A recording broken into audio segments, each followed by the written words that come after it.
Hi everyone, welcome back to D K Sharma education. हाँ, इस lecture के अंदर हम देखेंगे blockchain technology, very important topic from the science and technology point of view. So आपका जो जीएस पेपर 3 रहता है वहाँ पे ये टॉपिक मेंशन्ड है, so you must know this topic. तो इसके हम पूरे एस्पेक्ट्स कवर करेंगे। तो फर्स्टली हमें पता होना चाहिए जो ब्लॉकचेन है टेक्नोलॉजी का आइडिया है वो सबसे पहले किसने दिया था, स्टुअर्ट हैबर और डब्ल्यू स्कॉट स्टोनेटा। तो ये एक रिसर्च पेपर पब्लिश करते हैं 1991 में, जिसमें ये बताते हैं कि कैसे हम किसी पेपर को डिजिटली टाइम स्टैम्प कर सकते हैं। डिजिटली टाइम स्टैम्प कर सकते हैं तो उससे क्या होगा, मतलब मान लो कोई भी डॉक्यूमेंट है, यहाँ पे टाइमिंग आ जाएगी कब ये पेपर जो है वो यहाँ पे स्टोर किया गया था। तो वो चीज़ किसने सबसे पहले बताई, स्टुअर्ट हैबर और डब्ल्यू स्कॉट स्टोनेटा ने। तो यहाँ पे कुछ बेसिक टर्म्स का आपको पहले पता होना चाहिए ब्लॉकचेन टेक्नोलॉजी पर जंप करने से पहले, सो दैट आपको आगे पढ़ने में ईजी रहें चीज़ें। तो पहले तो आप ये इमेज देखो, यहाँ पे एक ब्लॉक्स बने हुए हैं, बहुत सारे ब्लॉक्स हैं और बीच में ना उनमें देखो कनेक्शन बना हुआ है। तो ये कनेक्शन बताते हैं नेटवर्क। तो ये क्या बताता है, नेटवर्क। तो अगर एक ब्लॉक को उठाऊँ मैं तो उसमें कुछ चीज़ें बताई जाती हैं, जैसे कि पहला ब्लॉक आपको ऐसे दिखेगा और इसकी 3 साइड्स आपको दिखेंगी बेसिकली, जिसमें बहुत इंपॉर्टेंट चीज़ें होती हैं जैसे कि data, hash, previous hash. One by one सभी का मीनिंग भी देखते हैं। ये 3 चीज़ें आपको यहाँ पे देखने को मिलेंगी, ठीक है। तो चलो अब डाटा को ना ओपन कर लेते हैं पूरा, कि बेसिकली ये जो एक ब्लॉक होता है कैसे दिखता है हमें। तो इसमें पहली जो चीज़ आएगी दैट इज़ वेरी इंपॉर्टेंट, जिसको बोलते हैं नॉन्स। दूसरा आता है आपका डेटा, तीसरा आता है आपका हैश नहीं, पहले आएगा प्रीवियस हैश,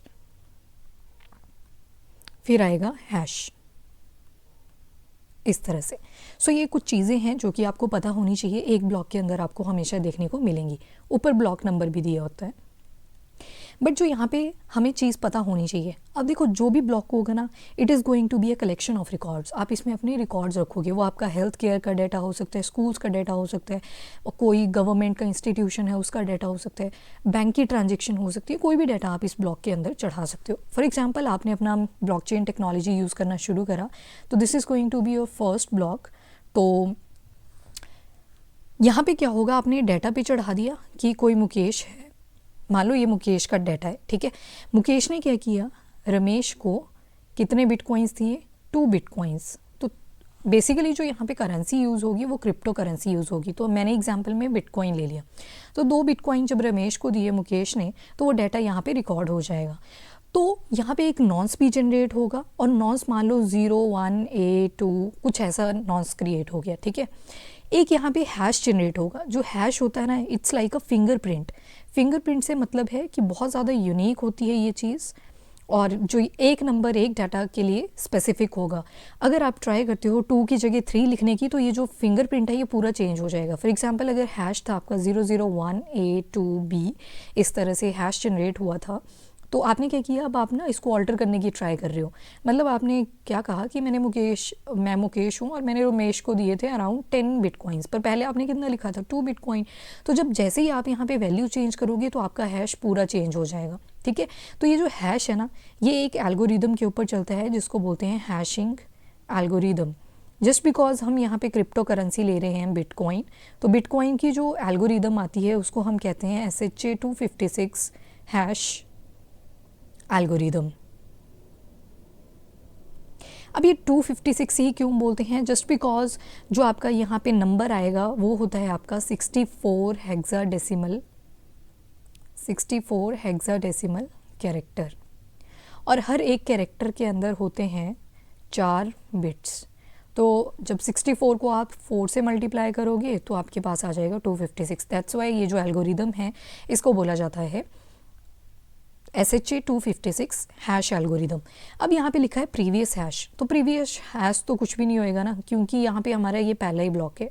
और जब ये पहला ब्लॉक है तो इसको हम एक नाम दे देते हैं जिसको बोला जाता है जेनेसिस ब्लॉक, यानी कि अभी ब्लॉक चेन की फॉर्मेशन यहाँ से शुरू हुई। जेनेसिस का मतलब होता है फॉर्मेशन। डन। अब मान लो आपने एक डाटा ऐड कर लिया, ये आपका फर्स्ट ब्लॉक क्रिएट हो चुका है विद यूनिक आइडेंटिटी और एक नाउंस नंबर के साथ। अब आपने क्या किया, आपने एक और ट्रांजेक्शन कर दी थोड़े टाइम के बाद, तो आपका एक और ब्लॉक जनरेट होगा, और जब दूसरा ब्लॉक जनरेट होगा तो यहाँ पे भी एक नाउंस जनरेट करना पड़ेगा।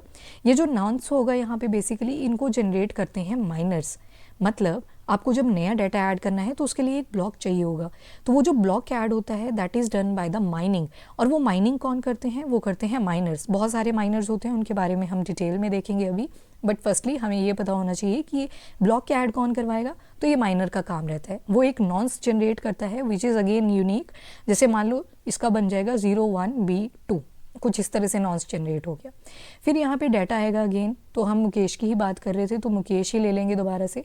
तो यहाँ पे मुकेश ने क्या किया, कोई सुरेश है, सुरेश को दिए अराउंड 10 बिटकॉइंस। तो ये एक नया डाटा यहाँ पे ऐड हो गया। अब ये जो सुरेश की ब्लॉकचेन होगी उसमें भी ये शो होगा कि हाँ मुकेश ने मुझे कितने बिटकॉइंस दिए, 10 बिटकॉइंस, और ये मुकेश के ब्लॉक में भी ऐड हो जाएगा। इसके साथ अब आएगा प्रीवियस हैश। तो जस्ट बिकॉज मुकेश के पास ऑलरेडी एक ब्लॉक क्रिएटेड है तो ये वाला जो हैश था ना पहले वाले ब्लॉक का, ये वाले हैश यहाँ पे ऐड हो जाएगा। अब यहाँ पे ये वाला हैश जब ऐड होएगा 001A2B, तो यहाँ पे ये हैश जब ऐड हो जाएगा तो इस केस में क्या हुआ, यहाँ पे अब कोई ऑल्टर करने की ट्राई करेगा तो उसको पता चल जाएगी कि कोई यहाँ पे मलेशियस एक्टिविटी करने की ट्राई कर रहा है। बिकॉज अगर मान लो इस हैश के अंदर नई वैल्यू आ जाती है जो कि आएगी 0012AB, कुछ इस तरह से। अब मान लो कोई ऑल्टर करने की ट्राई करता है इस वैल्यू को, तो जस्ट बिकॉज इसका रिकॉर्ड अगले ब्लॉक में भी है तो पता चल जाएगी कि someone is trying to do any malicious activity in the block number 1, जो कि आपका जेनेसिस ब्लॉक भी था। तो इस तरह से आपका ब्लॉक 2 जनरेट हो जाएगा। फिर से अगर कोई डाटा ऐड करना है तो उसके लिए एक नया ब्लॉक बनेगा, माइनर ही उसको बनवाएगा, दोबारा से एक नया नॉन्स नंबर जनरेट होगा, डाटा ऐड होगा, फिर ये वाला हैश होगा, ये यहाँ पे जाके दोबारा से प्रीवियस हैश बन जाएगा। इस तरह से बहुत बड़ी चेन ये बनती चलेगी और इसी को कहते हैं हम ब्लॉक चेन। तो यहाँ से ब्लॉक चेन हमारा कंप्लीट। माइनर कौन होते हैं? जो ये नए ब्लॉक्स ऐड करवाते हैं। नॉन्स क्या होता है? एक तरह का नंबर होता है जो कि फर्स्टली जनरेट होता है और इसी के लिए माइनर्स आपस में compete करेंगे। अब लेजर आता है। लेजर क्या चीज़ होती है? तो ये जो पूरा ब्लॉक है ना, ये डिटेल्ड ब्लॉक जो है, ये जो डिटेल ब्लॉक है जिसके ऊपर नॉन्स है, डाटा है, प्रीवियस हैश है और हैश है, इस डिटेल ब्लॉक को ही हम क्या कहते हैं? लेजर। तो यहाँ से लेजर का हमें पता चल जाता है। देन आता है हैश। हैश हम देख चुके कि हैशिंग एल्गोरिदम के ऊपर बेस्ड होता है। प्रीवियस हैश हमने देखा, जब नया ब्लॉक आएगा तो पिछले वाले का हैश जो है वो प्रीवियस हैश बन जाता है। तो ये कुछ बेसिक टर्मिनोलॉजीज थी जो कि हमें पता होनी चाहिए ब्लॉकचेन टेक्नोलॉजी में। तो number 1 is the features of blockchain. तो इसको कलेक्शन ऑफ रिकॉर्ड्स बोल सकते हैं या फिर डाटा बोल सकते हैं। Linked with each other as we saw कि कैसे एक तरह से लिंकिंग हो रही है हर एक ब्लॉक के बीच में और बहुत ज़्यादा नेटवर्क बन जाएंगे। और डिसेंट्रलाइज होता है। डिसेंट्रलाइज का मतलब है कोई भी सिंगल अथॉरिटी नहीं होगी, ठीक है, कोई भी सिंगल अथॉरिटी नहीं होंगी, सब एज अ अथॉरिटी एक्ट करेंगे। देन स्ट्रांगली रेजिस्टेंट है टू ऑल्टरेशन, यानी कि इम्यूटेबल है। इम्यूटेबल का मतलब है जिसको आप चेंज नहीं कर सकते। जैसे कि मैंने आपको बताया, जैसे आपका यहाँ पे ब्लॉक नंबर 1 था, अगर कोई यहाँ पे ब्लॉक को चेंज करने की ट्राई करता है, मान लो 001 है, इसको 003 बनाने की ट्राई करता है, तो यहाँ पे जब चेंज आएंगे तो अगले का जो प्रीवियस हैश होगा उसमें बोलेगा ये तो मैच ही नहीं कर रहा। तो यहाँ से पता लग जाएगा कि someone is trying to do malicious activity over there. तो यहाँ से पता चल जाता है। इसी वजह से इसको बोला जाता है इम्यूटेबल है। Protected using cryptography. क्रिप्टोग्राफी का मतलब है जो आप एनक्रिप्शन और डिक्रिप्शन के बारे में देखते हो, तो एनक्रिप्शन एंड डिक्रिप्शन उसी को बोलते हैं क्रिप्टोग्राफी। बेसिकली क्या हुआ, जब मुकेश ने सुरेश को बिटकॉइंस ट्रांसफ़र करे, मुकेश ने जब सुरेश को बिटकॉइंस ट्रांसफ़र करे तो वो सिर्फ उन दोनों को पॉपअप होगा उस चीज़ का, उस चीज़ की डिटेल सिर्फ उन दोनों के पास होगी, बाकियों के पास नहीं होगी। उनको ओपन करने के लिए एनक्रिप्शन चाहिए होगी। अगर मुकेश अगले किसी भी पर्सन 3 को ये डाटा सेंड करता है तब जाके उसके पास डिटेल आएगी, otherwise there will be no detail. तो हेंस क्रिप्टोग्राफी से ये स्टोर्ड है। देन आता है कि एक टर्म है दैट इज़ नोड। तो ये जो नेटवर्क ऑफ कंप्यूटर्स बन रहे हैं आपस में उसको हम बोलते हैं नोड, जो कि आपके माइनिंग में इन्वॉल्व है। Now we will see firstly crypto currency. Crypto currency एक डिजिटल करेंसी होती है या फिर इसको आप वर्चुअल करेंसी भी कहते हो। थर्ड पार्टी से फ्री होती है और 24/7 एक्सेस होती है मनी के लिए। कोई सेंट्रल अथॉरिटी इसमें नहीं है और तभी इसको हमने बोला डिसेंट्रलाइज। उसके बाद आता है protected by secure and complex encryption algorithm, जो कि आपने देखी अभी SHA-256 एल्गोरिदम, जो कि हम बिटकॉइन के केस में यूज़ करते हैं ना। क्रिप्टो करेंसी बहुत तरह की है, जैसे कि आपका बिटकॉइन आ जाता है जिसकी हमने एल्गोरिदम भी देखी SHA-256 एल्गोरिदम। इथेरियम आ जाती है, इसकी जो एल्गोरिदम है दैट इज़ ET हैश। जो डोमिनेशन में है अभी, जिसको ज़्यादा यूज़ किया जाता है, वो बिटकॉइन है। सेकंड पे इथेरियम आता है, जी कैश भी है, बुलियन भी है, वैसे ही पेट्रा भी है, वेनेजुएला यूज़ करता है, एल सल्वाडोर अपनी करेंसी यूज़ करता है, क्रिप्टो करेंसी। देन एल्गोरिदम्स मैंने आपको ऑलरेडी बता दी, एक बिटकॉइन SHA-256 एल्गोरिदम है, दूसरी है इथेरियम और 80 हैश एल्गोरिदम इसकी यूज़ होती है। Now we will understand what is mining, और माइनिंग के लिए एक इंपॉर्टेंट कॉन्सेप्ट आता है, that is the consensus protocol. उसके डिफरेंट टाइप्स हम देखेंगे। माइनिंग में क्या होता है, अब जैसे कि मैंने आपको बताया, एक ब्लॉक बन गया जिसके अंदर ऑलरेडी नॉन्स है, डेटा है, प्रीवियस हैश है और हैश है। जब इसमें नया ब्लॉक ऐड होगा ना, तो वहाँ पे आते हैं माइनर्स। तो माइनर्स का ये मेन रोल होता है कि उनको कैसे एक ब्लॉक ऐड करना है। जब माइनर्स को ये नया ब्लॉक ऐड करना होता है, तो उनको एक बहुत कॉम्प्लेक्स मैथमेटिकल एल्गोरिदम सॉल्व करनी पड़ती है। वो SHA-256 भी हो सकती है, 80 हैश भी हो सकती है, कोई सी भी हो सकती है। उसको जब वो सॉल्व करेंगे तब जाके ये ब्लॉक प्रीवियस ब्लॉक में ऐड होगा। बट जब ये ब्लॉक ऐड होगा, मान लो किसी माइनर ने कर दिया, ये ब्लॉक ऐड कर दिया, बट ये ब्लॉक डायरेक्टली ऐड नहीं होगा, इसमें पहले चाहिए होगी वैलिडेशन। वैलिडेशन का मतलब है कि जो बाकी के माइनर्स वहाँ पे काम कर रहे थे, वो बताएंगे कि वेदर ये जो ब्लॉक ऐड हुआ है ये वैलिड है या नहीं, वेदर इट इज़ वैलिड और नॉट। तो ये जब बता देंगे कि हाँ जी वैलिड है, तो क्या होगा, ये ब्लॉक जो है वो चेन के अंदर ऐड हो जाएगा, और साथ में जो बाकी के माइनर्स होंगे वो भी क्या करेंगे, इस ब्लॉक को अपनी अपनी चेन में ऐड कर लेंगे। और मान लो किसी ने बाद में जाके कोई ब्लॉक ऐड किया, तो वो ब्लॉक जो होता है वो डिस्कार्ड हो जाता है, और जो डिस्कार्डेड ब्लॉक होता है उसको हम कह देते हैं ऑर्फन ब्लॉक।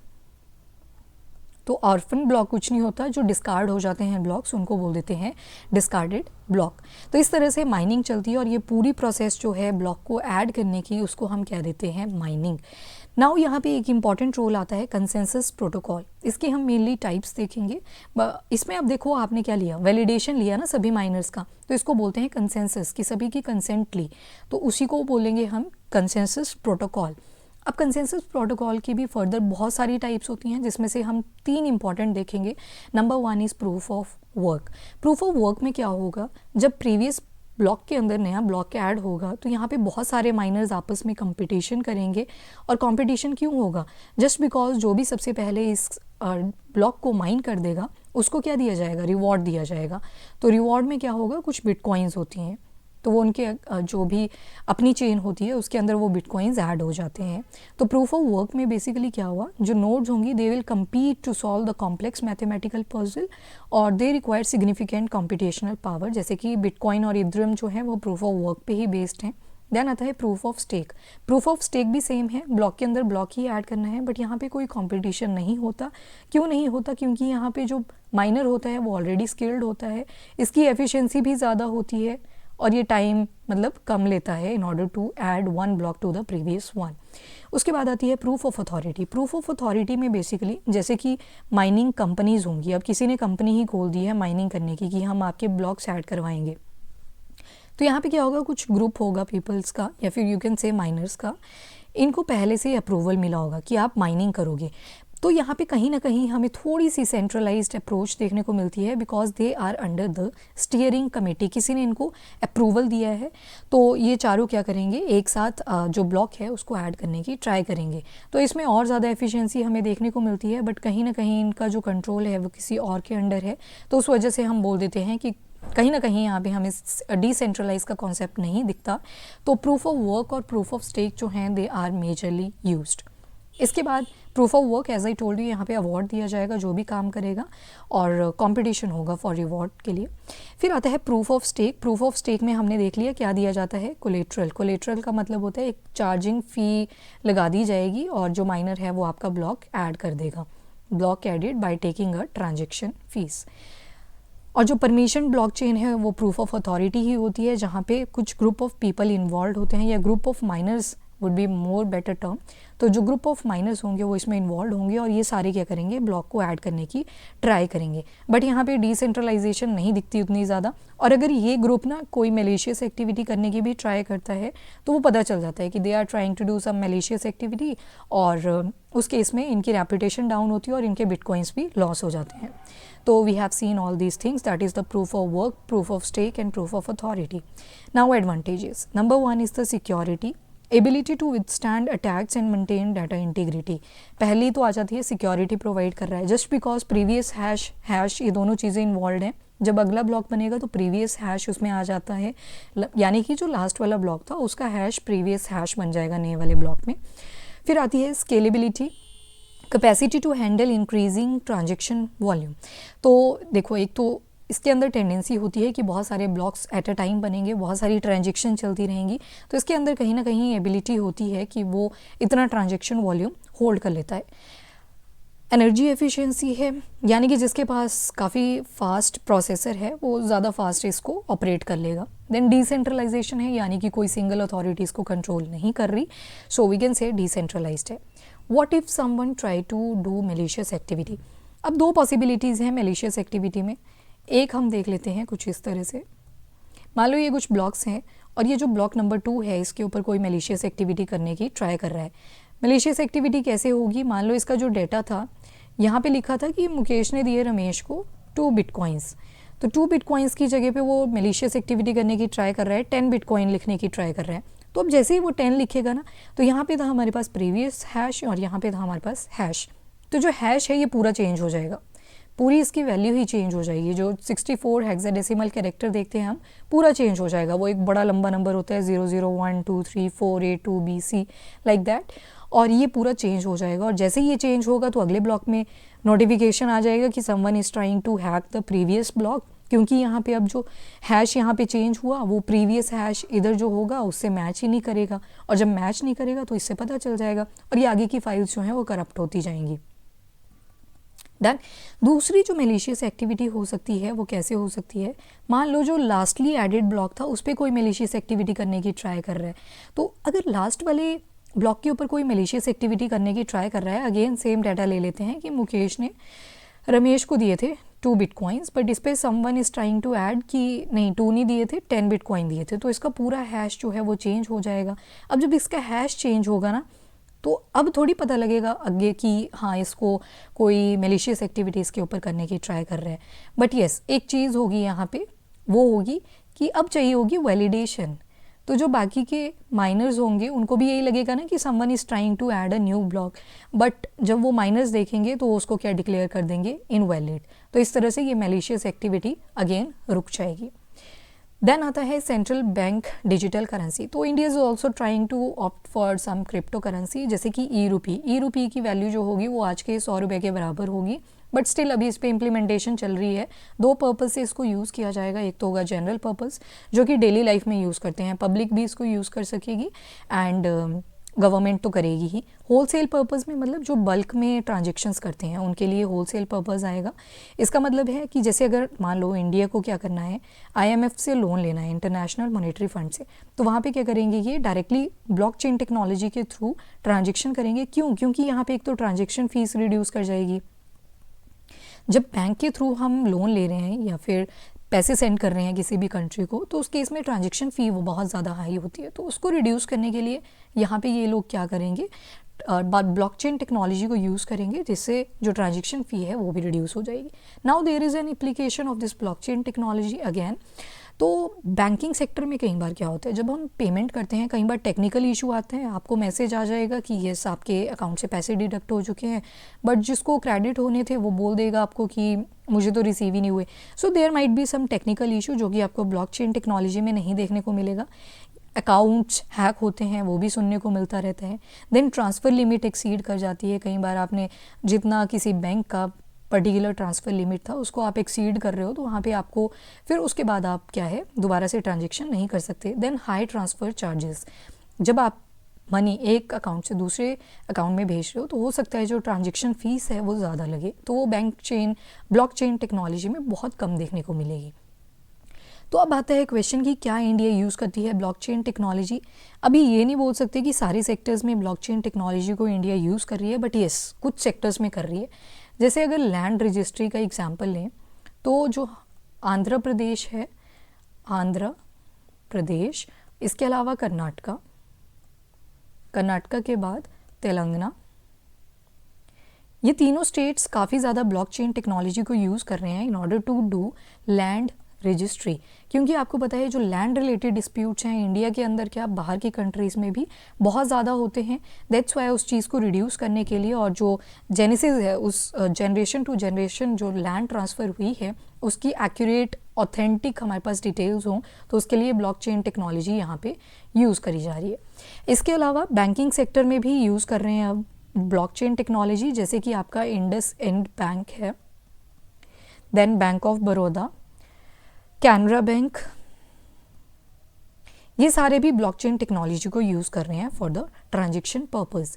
इसके अलावा अभी ट्राई करी जा रही है कि इलेक्शन कमीशन ऑफ इंडिया भी ब्लॉकचेन टेक्नोलॉजी को यूज़ करें just for free and fair election. एक तो इलेक्शंस की इंटीग्रिटी को मेंटेन करना है, तो मेंटेन तो वो हो ही जाएगी अल्टीमेटली ब्लॉकचेन में, बिकॉज उसमें हम ऑल्टरनेशन नहीं कर सकते, ऑल्टरेशन नहीं कर सकते अगर, तो मतलब वो इम्यूटेबल है। तो इसके साथ साथ एक रीज़न तो ये आ गया। दूसरा रीज़न ये आ गया कि जब ईवीएम मशीन्स को उठा के बहुत रिमोट एरियाज़ में लेके जाना होता है तो वहाँ पे ट्रैवलिंग कॉस्ट भी बहुत ज़्यादा आ जाती है। जब ट्रैवलिंग कॉस्ट बहुत ज़्यादा आती है तो उसको भी रिड्यूस करना है ना, तो उसको रिड्यूस करेंगे। That's why we are focusing कि ब्लॉकचेन टेक्नोलॉजी को उसमें यूज़ किया जाए। After that election commission of India आ गया, एंड देन इसके अलावा हेल्थ सेक्टर में भी हम ट्राई कर रहे हैं कि कैसे हम ब्लॉकचेन टेक्नोलॉजी को यूज़ कर सकें, क्योंकि हमने देखा था एम्स में जब पेशेंट्स का डाटा लीक हुआ था तो उससे एक सिक्योरिटी थ्रेट बना था। तो that's why we are focusing कि कैसे हम ब्लॉकचेन टेक्नोलॉजी को यूज़ करें। इवन अगर ब्लॉकचेन टेक्नोलॉजी की हेल्प से डाटा रिकॉर्ड होता तो ये इशू आता ही ना। फिर हम सुनते हैं आधार कार्ड डिटेल्स लीक केस, यहाँ पे भी क्या हुआ था, जो लोग हैं उनके आधार कार्ड के जो डाटा थे वो लीक हुए थे, इन्फॉर्मेशन लीक हुई थी। So that's why we are focusing कि हेल्थ केयर में भी यूज़ करें। फिर जो नेशनल एजुकेशन पॉलिसी है, इस जो 2020 में आई थी नेशनल एजुकेशन पॉलिसी, इसमें फोकस करा जा रहा है कि हम ब्लॉकचेन टेक्नोलॉजी लाएं। वाई? बिकॉज ये मल्टी डिसिप्लिनरी है। अब जो स्टूडेंट्स हैं उनको एक सब्जेक्ट पे फोकस होने की ज़रूरत नहीं है, वो मल्टीपल सब्जेक्ट्स ऑप्ट कर सकते हैं। तो उसी वजह से इंडिया डिसाइड कर रहा है कि एजुकेशन के फील्ड में भी हम नेशनल एजुकेशन पॉलिसी के अंदर ब्लॉकचेन टेक्नोलॉजी को कहीं ना कहीं इंक्लूड करें। उसके बाद अगर फॉरेन कंट्रीज़ की बात करें तो दुबई हो गया, जैसे इथोपिया आ गया, सायरा लियोना, ये सारे भी ब्लॉकचेन टेक्नोलॉजी को काफ़ी हद तक यूज़ कर रहे हैं। दुबई और इथोपिया जो है लैंड रजिस्ट्रेशन के लिए हाईली यूज़ कर रहे हैं, बाकी चीज़ों में भी यूज़ कर रहे हैं। इंडिया के साथ कंपैरिजन के पॉइंट ऑफ व्यू से लैंड रजिस्ट्रेशन का पॉइंट लिया यहाँ पे। जो सायरा लियोना है that was the first country to conduct election with blockchain technology. तो ये फर्स्ट कंट्री थी, वेस्टर्न अफ्रीका में पड़ती है, लाइबेरिया के बिल्कुल वेस्ट में, और आपका जो नॉर्थ वाली डायरेक्शन है वहाँ पे आपका आ जाता है गिनिया। तो वहाँ पे ये लाई करती है सायरा लियोना। उसके बाद आती हैं एडवांटेजेस बहुत सारी हैं, जैसे कि सप्लाई चेन मैनेजमेंट, ट्रैक रखिएगा पूरा कि कैसे गुड्स को एक जगह से दूसरी जगह पे ट्रांसफ़र करा जा रहा है। जैसे कि वॉलमार्ट है तो वॉलमार्ट भी सप्लाई चेन अपनी ब्लॉकचेन टेक्नोलॉजी को यूज़ करके ही कर रहा है। Then voting system, as I give you an example of Sierra Leone, you can mention that Sierra Leone. After that there is a health care sector, securely store and share the medical records. Identity management, land dispute हो जाते हैं तो उस चीज़ को कोई tamper ना कर सके उसमें। और आइडेंटिटी मैनेजमेंट, जैसे आधार कार्ड डेटा लीक हुआ था तो वैसी कोई कंडीशन आए तो उसके लिए हम यूज़ कर सकते हैं। After that as I said that education में यूज़ कर सकते हैं। National education policy is very multidisciplinary, तो उस केस में हम यूज़ कर सकते हैं। काफ़ी डिसएडवांटेजेस भी हैं। अगर तो शॉर्ट नेटवर्क की बात करें तो शॉर्ट नेटवर्क तक तो हम कर लेंगे, इसको ऑप्ट कर लेंगे, क्योंकि इसमें कंप्यूटेशनल स्पीड भी चाहिए होती है। बट जैसे जैसे डाटा इंक्रीज़ करेगा ना, ब्लॉक्स इंक्रीज़ करेंगे, तो उस टाइम पे इसको हैंडल करना थोड़ा सा टीडियस प्रोसेस माना जाता है कि जब बहुत ज़्यादा डाटा हो जाएगा तो उस केस में हम बोल सकते हैं कि थोड़ी सी टीडियस प्रोसेस हमें देखने को मिलेगी। फिर आती है कॉम्प्लेक्सिटी। अब जो मैथमेटिकल कॉम्प्लेक्स इक्वेशन सॉल्व करने होते हैं या फिर एल्गोरिदम सॉल्व करने होते हैं, थोड़ी सी कॉम्प्लेक्स होती है, सभी के लिए पॉसिबल नहीं होती, तो माइनर्स के ऊपर डिपेंडेंसी रहेगी ही रहेगी। देन रेगुलेशन, तो रेगुलेशन यानी कि लीगल और कोई रेगुलेटरी लैंडस्केप होना चाहिए ब्लॉकचेन का, तो ये अभी भी पूरा क्लियर नहीं है। तो रेगुलेशन पे भी क्वेश्चन आता है in terms of the blockchain technology. So this is it about the blockchain technology. Thank you and have a nice day. I just hope आपको लेक्चर पसंद आया है तो वीडियो को लाइक एंड शेयर ज़रूर करें और चैनल को भी सब्सक्राइब करें. Till then bye bye, take care, thank you and have a nice day.